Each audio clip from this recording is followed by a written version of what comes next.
Jaksa itu kerjanya menuntut perampok. Jaksa itu tangkap koruptor, tapi tidak pilih-pilih. Bukan di sini, di sini. Masya Allah. Pak Kajati, saya kasih tahu Bapak ini ya. Ini tahun ini, inilah Isra Mi'raj pertama untuk saya. Kejaksaan Tinggi Kalimantan Timur. Masya Allah.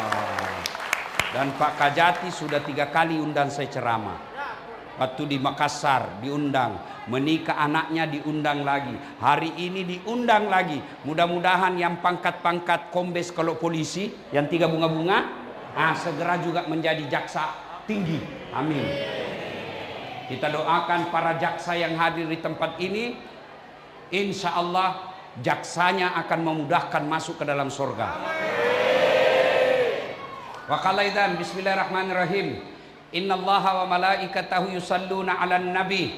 Ya ayyuhalladzina amanu sallu 'alaihi wa sallimu taslima. Sesungguhnya Allah dan para malaikatnya bersalawat kepada Rasulullah Muhammad sallallahu alaihi wasallam. Maka wahai orang-orang yang beriman, bersalawatlah kalian kepada Rasulullah dengan sebaik-baik salawat. Itu tadi tuh di Sungai Mahakam saya lewat, banyaknya itu pengangkut batu bara. La haula baik. Kaya memang ini Kaltim. Tapi kenapa masih banyak jalan bolong-bolong?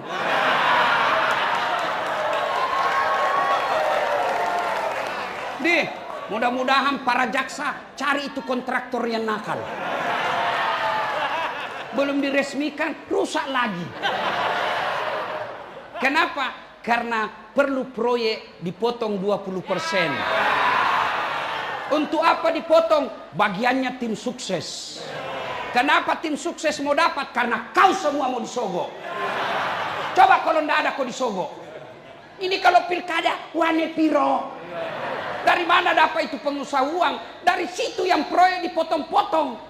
Kenapa dipotong? Karena kau semua mau disogok. Jadi jangan kau salahkan kalau pejabat koruptor, karena kau juga materialistik. Apa? Masih mau kau? Apa minta adikku bilang? Wah, mau saya ajak salawat. Bisa? Bisa? Bertanding kita dulu ya. Mana lebih kencang suaranya mama-mama dengan bapak-bapak? Bisa? Nah, bapak-bapak diam dulu, mama-mama dulu. Ras terkuat di bumi. Sen kanan tidak belok-belok. Ayo kita salawat dulu ya. Ibu-ibu dulu. Yuk, bapak-bapaknya diam. Salatullah. Yang di atas. Ala toha. Salatullah. Ala Yasin. Masya Allah. Nilainya 9,6. Nah, ibu-ibu diam, bapak-bapak lagi. Ayo Pak, jangan mempermalukan jenis kelamin kita. Nah, ayo. Salatullah. Salamullah.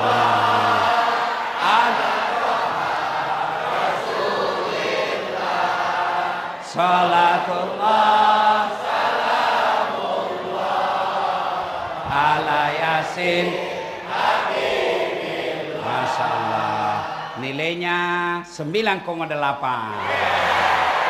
Nah, ibu bapak semua diam, kita dengar Pak Kajati dan stafnya. Kau diam kau, kita dengar Pak Kajati. Ayo ini semua. Ya Pak ayo Pak Waka, ya salawat sama-sama Pak. Ayo Pak Haidar, ayo salawat, kita mempermalukan jaksa. Ayo salat.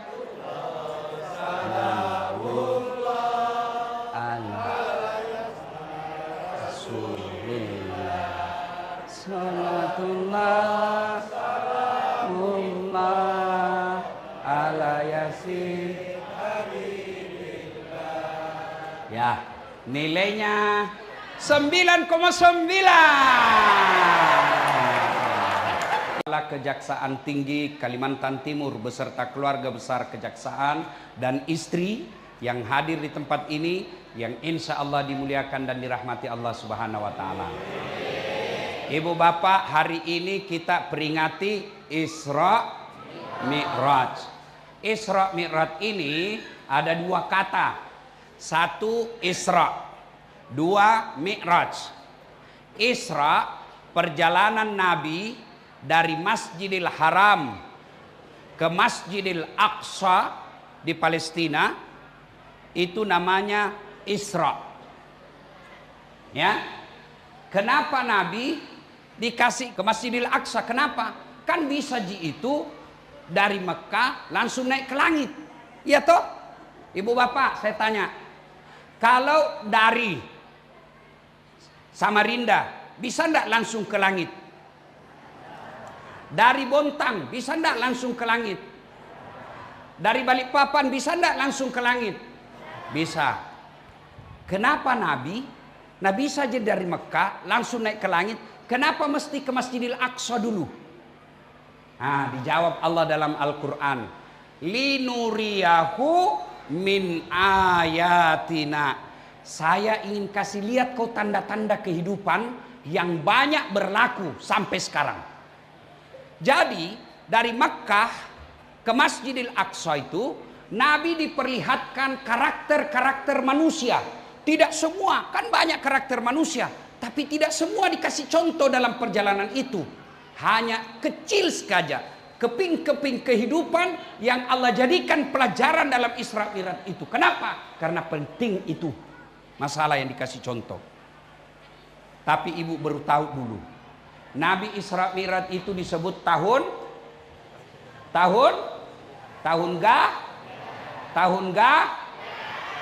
beleng-beleng. Tahun gajah itu bu, Maulid. Oh, katanya belajar.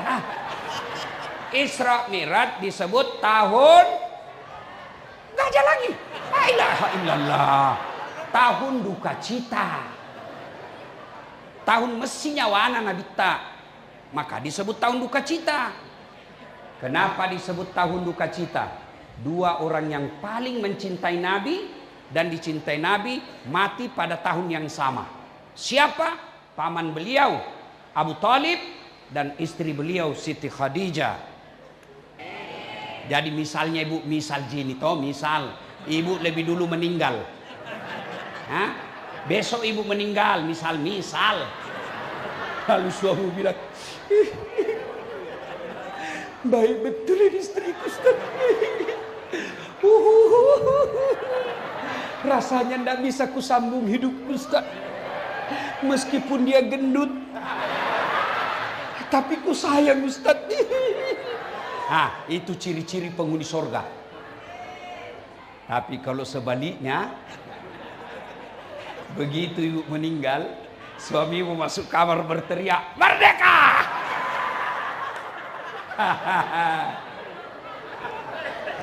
Ibu-ibu jaksa, ada ibu jaksa di sini? Apa namanya itu? Ibu Darmaka. Ada begitu? Ada istri jaksa di sini? Ibu mau enggak gampang masuk surga? Mikir itu, mikir nih. Mau enggak ibu? Taati suamimu. Bu, andai saja kau lihat itu namanya di ipaitakko, dikasih lihat kau surga, neraka, maka kau andai saja sudah kau lihat itu api neraka, kau lihat itu surga, kau pasti bilang, ambil nih suamiku, saya masuk surga. Tapi sayang ibu-ibu jarang dengar kisah neraka dan surga. Dia lawan suaminya. Apa? Datang suaminya kodong pengadilan, nak kompori.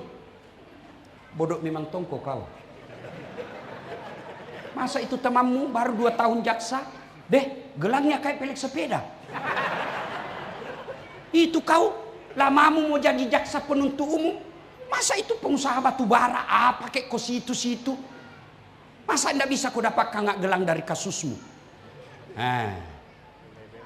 Ini nanti suaminya kalau masuk neraka, istrinya dulu di blender. Iya, berapa banyak kasihan aparat penegak hukum dipermalukan gara-gara istrinya yang tidak mensyukuri penghasilan suaminya.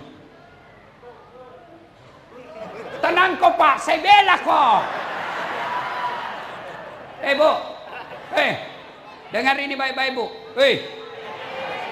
Ya kok pura-pura ndak dengar. Dengar Ibu.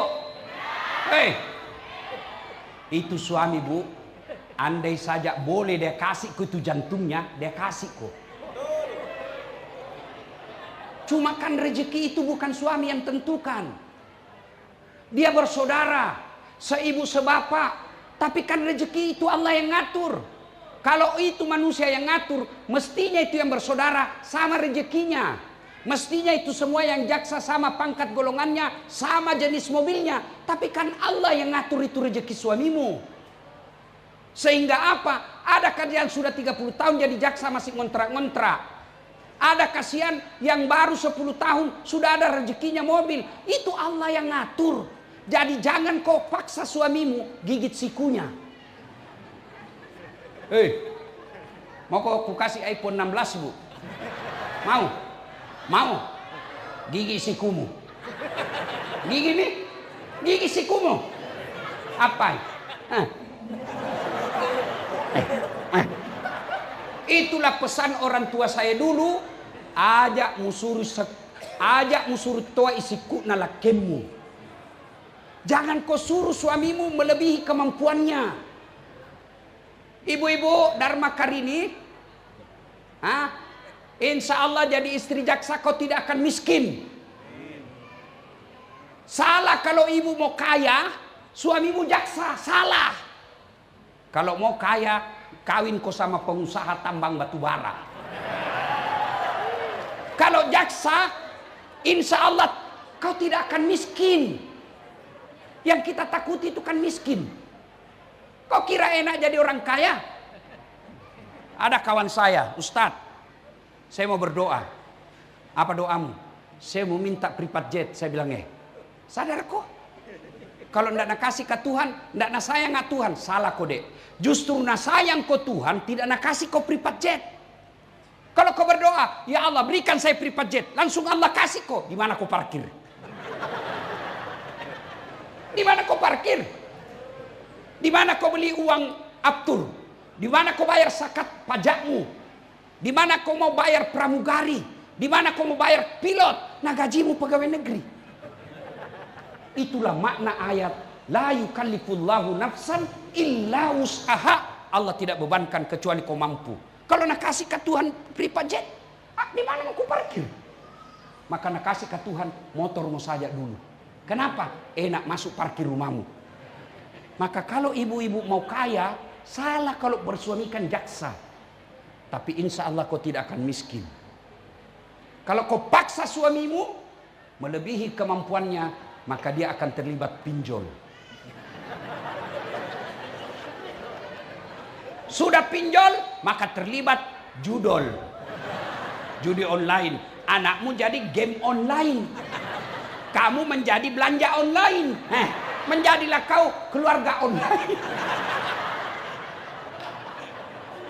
Ibu. Dengar Kak dulu. Bu. Mau baik rezekinya suami sebagai jaksa? Mau? Dengar baik-baik. Ibu, suami pergi pengadilan. Ibu bantu sholat duha ku di belakang. Ya Allah, tunjukkanlah suamiku yang hak adalah hak. Dan berikan kemampuan mulutnya untuk membela yang hak itu. Tunjukkan yang batil adalah batil. Dan berikan kesanggupan kepada suamiku untuk memberantas kebatilan itu. Ya Allah, kau larang saya korupsi. Kau larang saya minta-minta sama manusia. Maka aku datang meminta kepadamu. Tunjukkan jalan yang baik kepada suamiku. Amin ya Rabbal Alamin. Baru ke WhatsApp nih suamimu. Bang, jangan galau. Baru saja saya doakan kau 8 rakaat dalam sholat duhaku. Insya Allah Allah berkahi kau. Salam sayang dari istrimu di rumah.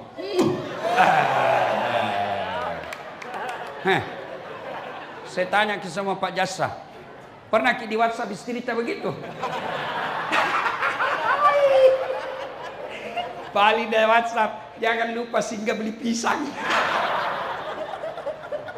Ibu, bisa? Jam maki bu, tidak ada orang di Kaltim ini mati kelaparan. Tidak ada. Jadi jangan cemas soal ini. Cemaskan kalau akidahnya suamimu rusak. Bagaimana caranya? Ingatkan. Telepon sebagai istri soleha. Bang, saya bangga suamiku jaksa, mewakili negara memberantas kebatilan. Saya bangga bersuamikan jaksa, sarjana hukum. Karena engkau akan menegakkan keadilan di negeri kita. Bang, sudah waktunya sholat. Tidak ada gunamu jadi jaksa kalau kau tidak sholat. Itu. Bisa ibu? Bisa? Kenapa nalapas sekali? Bisa? Insya Allah. Kalau begini sifatnya ibu, tidak ada alasannya Tuhan tidak kasih masuk ke surga. Cuma kalau datang suami tak kita maki-maki, bodoh memang kau. Nah bilang suami tak, kenapa bodoh-bodoh? Kenapa kau mau kawin sama saya? Nah maki-maki suaminya, bertengkar tiap hari. Kapan kau bahagia? Kau kira enak jadi suami? Lihat itu suamimu kasihan. Lihat di kantor dimarah-marahi sama Kajati. Siap pak, siap pak, siap pak, siap pak, siap pak. Biar salah, ya siap salah pak, siap salah pak. Biar benar, siap salah pak, siap salah pak. Datang suami dan istrinya, kenapa kau tidak lawan? Apa mau dilawan? Nah dia pimpinan. Kau kira enak jadi suami? Hah? Sampai lagi di pengadilan kadang-kala kasihan diteror. Sampai lagi di jalan warung kopi, baru mau masuk, semua orang sangka buruk. Mau lagi ditraktir, mau lagi ditraktir. Di jalan lagi, lewat lagi kasihan, penuh asap. Kau di rumah tinggal. Maka ketika kau durhaka sama suamimu, jangankan masuk surga, baunya surga kau tidak dapat. Bagaimana pak? Puas minta? Sebenarnya saya tidak mau bahas ini, cuma bapak-bapak pesan. Jadi jangan salahkan saya. Tapi pak, bapak juga harus adil. Udah? Lihat kasihan istri tak di rumah. Lihat kasihan itu istri. Siapa yang lahirkan istri kita? Ayo jawab pak. Siapa lahirkan istrimu? Ibunya. Siapa yang carikan nafkah?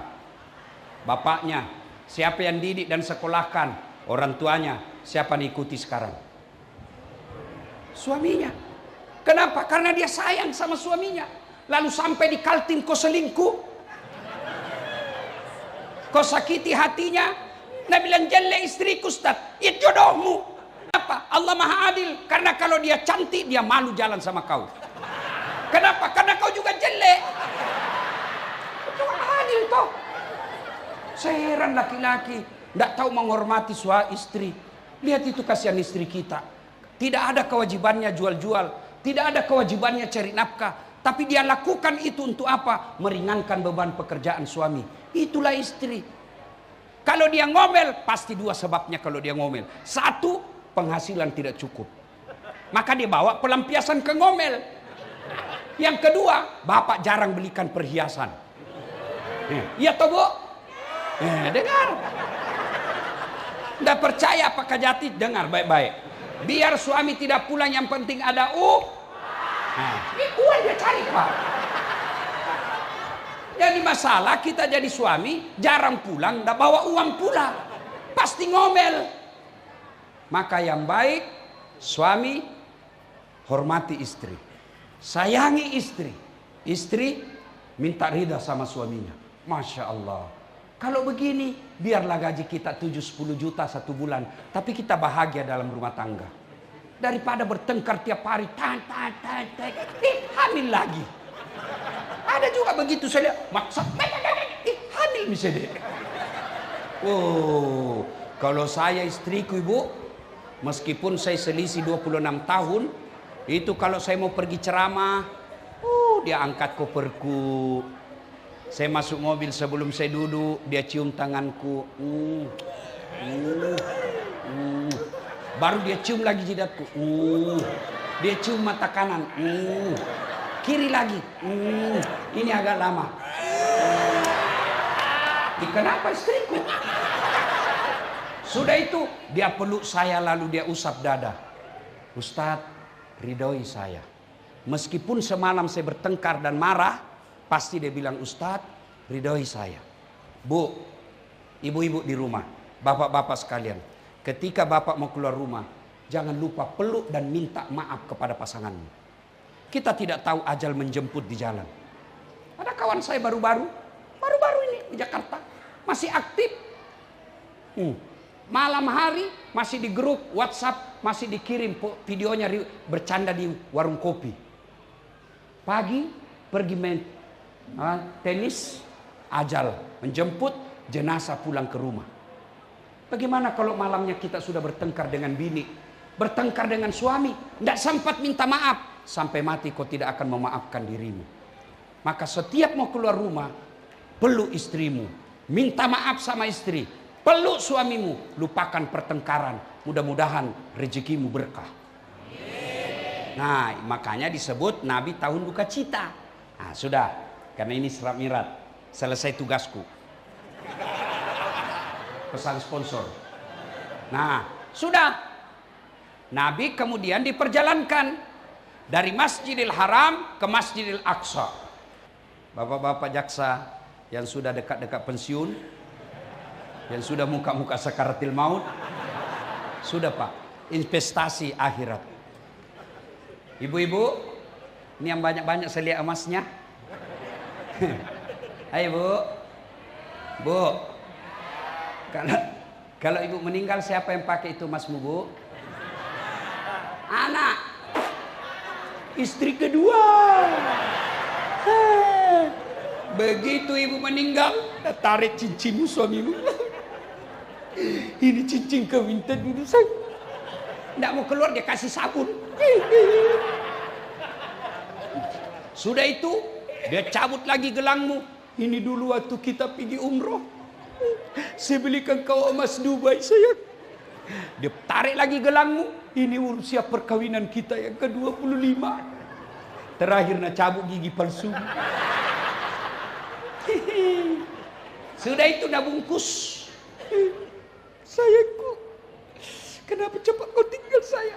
Dia bungkus emasmu, dia kasih masuk di laci. 3 bulan kemudian, kenalan janda. Nah lupalah kau. Dia ambillah itu gelangmu. Dia buka laci sambil dia bilang, maafkan saya sayang. Dia kasih, dia bilang apa sama si janda? Dek, ini cincinku. Mantan istriku sudah mati. Ambil sayang. Oh, daripada emasmu dipakai istri kedua, mending kau sekolahkan anak yatim. Bapak-bapak jaksa, ibu-ibu jaksa yang terhormat, mungkin susah menyekolahkan anak kita jadi penghafal Quran. Putus asa jangan. Wala ta'yasu min rauhillah, kata Allah. Gimana caranya? Cari anak hafal Quran. Bapak subsidi 500.000 per bulan. Itulah hartanya bapak yang tidak akan hilang. Bapak-bapak jaksa yang saya muliakan, tidak usah jadi cari ustadz Pak, berat. Saya sekolahkan anak yatim sudah ratusan, padahal saya tidak kaya. Itulah yang membuat saya selalu tenang. Mau mati kayak hari ini tidak ada masalah. Kenapa? Saya sudah merasa ada tabungan saya. Tapi coba lihat orang kaya, tidak pernah berderma. Meninggal, gedungmu, hartamu diperebutkan anak-anakmu. Iya kalau anak kita anak baik. Anak tak baik tapi menantu tak kurang ajar. Dia pakai mobil kita selingkuh. Dia pakai mobil kita berbuat maksiat. Rumah kita yang setengah mati kita investasi, dia jadikan hotel. Dan hotel itu dipakai berzina. Bersedekahlah. Dan demi Allah, tidak ada orang bangkrut gara-gara sedekah. Ibu-ibu punya masalah, sedekah. Tidak usah curhat di Facebook. Tak kusangka kau begitu. Di mana di kau? Kesepian banget. Lebih baik ibu bangun sholat hajat. Ya Allah, ini ada duit 100.000, ada uang 5 juta ya Allah. Saya bawa ke panti asuhan. Tolak bala, mudah-mudahan suamiku terhindar dari maksiat wanita jahat. Bismillah, kasih. Insya Allah suamimu yang jaga. Allah yang jaga suamimu. Cuma yang jadi masalah kalau suami juga bangun sholat tahajud. Ya Allah, ada duitku 5 juta. Capek sudah saya lihat istriku. Marah-marah aja kerjanya, ya Allah. Ini ada 5 juta, tolak bala ya Allah. Dia bilang malaikat, ya mana ini dikabulkan doanya. Yuk sedekah. Dan tuan-tuan perlu sadar, sedekah tidak mesti duit. Apa sedekahnya para jaksa? Tegakkan keadilan seadil-adilnya. Jangan salahkan orang yang benar, jangan benarkan orang yang salah. Barangkali kalau Bapak membela pengusaha, ya barangkali anggaplah benar Bapak dikasih duit 5 miliar. Tapi 5 miliar itu barangkali di hadapan Allah membuat anak kita jadi pesina, membuat istri kita kepala batu. Tapi Bapak membela penjual-jual sayur yang salah, kasihan. Barangkali dia cuma datang bawa 3 liter gula, tapi itu ikhlas, seikhlas-ikhlasnya. Dia datang bawa karena dia senang dibantu. Itu yang membuat Allah tersenyum kepada kita. Itulah sumbangannya para jaksa, menegakkan keadilan. Sumbangannya para dai, ilmumu. Berceramalah yang baik, jangan menghasut dan hanya tahu memaki-maki pemerintah. Ada penceramah seolah-olah dia panitia hari kiamat. Masuk neraka, masuk surga, kau yang pegang kuncinya. Ada juga begitu. Bikin judul ceramah, tablik akbar, kesalahan orang-orang yang sholat berjamaah. Kenapa orang berjamaah kau salahkan? Maki-maki. Sumbangan kita adalah ilmu. Sumbangan para ASN, jadilah aparat. Itulah sumbanganmu. Bayangkan kalau Bapak jadi jaksa 40 tahun, betul-betul menegakkan sila kedua, keadilan sosial bagi seluruh rakyat Indonesia. Lalu Bapak tegakkan kemanusiaan yang adil dan beradab. 30 tahun, 40 tahun Bapak lakukan itu. Berapa banyak pahala yang Bapak lakukan? Bisa jadi Bapak-bapak jaksa jauh lebih mulia daripada ulama. Kenapa? Khairun nas anfa'uhum linnas. Sebaik-baik manusia di antara kalian yang paling banyak manfaatnya buat orang lain. Ada imam, mimpin sholat, tahajud tiap malam, ngaji tiap hari, tapi di kompleknya tidak ada yang senang. Ada jaksa, sholatnya 5 waktu, sunnahnya jarang, tahajudnya jarang, tapi dia selalu menegakkan keadilan. Itulah yang paling mulia di hadapan Allah. Maka merugi kalau Bapak punya kuasa tidak menggunakan kekuasaan itu untuk amar ma'ruf nahi mungkar. Waktu terbatas. Kenapa Nabi diisrakan? Isra Mi'raj. Kenapa? Nabi kan lagi berduka. Lalu Allah apa kasih hadiah? Apa yang Allah kasih, Bu? Apa yang Allah kasih? Salat. Ketika Isra Mi'raj, Nabi lagi duka. Banyak masalahnya. Nabi tidak dikasih puasa. Nabi tidak dikasih haji. Nabi tidak dikasih zakat. Tapi apa Allah kasih? Salat 5 waktu. Itu artinya, begitu ada masalahmu, salat solusinya. Mana ada orang tidak ada masalahnya? Tunjukkan saya. Ini yang pakai bos-bos kita ini. Ada semua masalahnya ini kuliah ini. Coba. Sudah dari apa sih istilahnya Pak? Asisten, aspidum, tentu mau jadi jaksa tinggi. Sudah jadi jaksa tinggi, tentu mau jaksa agung muda. Sudah jaksa agung muda, mau lagi jaksa agung. Begitu manusia, selalu mau. Waktu jadi mahasiswa, apa masalahnya? Mau jadi pegawai. Sudah jadi pegawai, selesai tidak. Mau jadi kepala bagian. Sudah jadi kepala bagian, mau jadi kepala dinas. Sudah jadi kepala dinas, selesai, mau jadi sekda. Sudah jadi sekda, mau jadi wali kota. Sudah wali kota, mau 2 periode. Sudah 2 periode, ditangkap jaksa. Iya Pak, banyak orang kita lihat begitu toh. Iya, mana ada orang tidak ada masalahnya. Ini malah di depanku semua muka-muka penuh masalah juga sendiri. Ini yang ceramah. Allah Karim. Bapak hanya lihat saya senang-senang ketawa-ketawa. Tapi dalam dunia dakwah banyak sekali masalah saya. Ditipulah. Ustadz ini cuma 2 jam. Tahu-taunya 9 jam. Kenapa kau bilang 2 jam naik perahu? Ini sudah 3 jam tidak sampai-sampai. Sebenarnya 9 jam Ustadz. Kenapa kau bilang 2 jam? Karena kalau saya bilang 9 jam pasti Ustadz tidak mau datang. Pernah juga Pak Kajati saya ketinggalan mobil di tengah hutan. Di Kera namanya, perjalanan saya dari Makassar ke Palopo. Jam 1 dini hari, sopir singgah, kencing, turun sebelah kanan, saya turun sebelah kiri. Sopir tidak lihat saya turun. Begitu saya lagi kencing, sopir tancap mobilnya. Apalagi laba nih, beginilah saya lari. Pak, jam 1 dini hari, saya cuma pakai baju ini dan baju dalam saya putih, songkok saya putih. Semua mobil yang lewat nggak ada mau ambil saya. Dikira saya pocong. Saya mau begini, dia bilang nanti ditabrak betul saya. Jam berapa dia datang? Jam 6.15 menit pagi. Basah kuyup saya. Begitu turun sopirnya, saya mau tempeleng, lebih besar dari saya. Enggak jadi. Pak, masalah. Tapi yang paling rumit sekarang adalah banyak janda-janda curhat yang Ustaz, baru meninggal suamiku, adakah doa-doa penenang jiwa? Saya kirimi doa penenang jiwa. Lama-lama deh Ustaz, saya sudah tenang. Maukah Ustaz menjadi imam dalam hidup? Saya bilang mohon maaf ibu, saya bukan imam, saya penceramah. Semua orang punya masalah. Iya.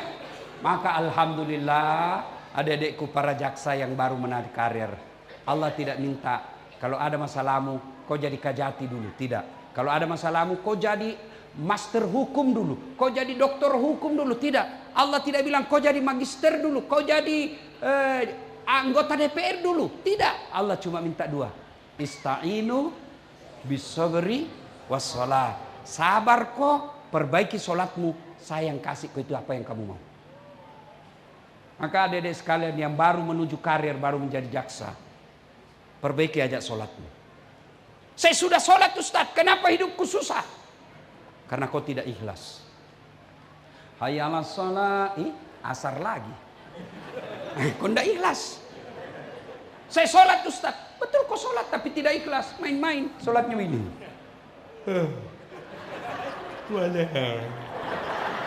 Ya kena. Siapa aja kau sholat makoti ol, sholat kayak orang ditiup angin.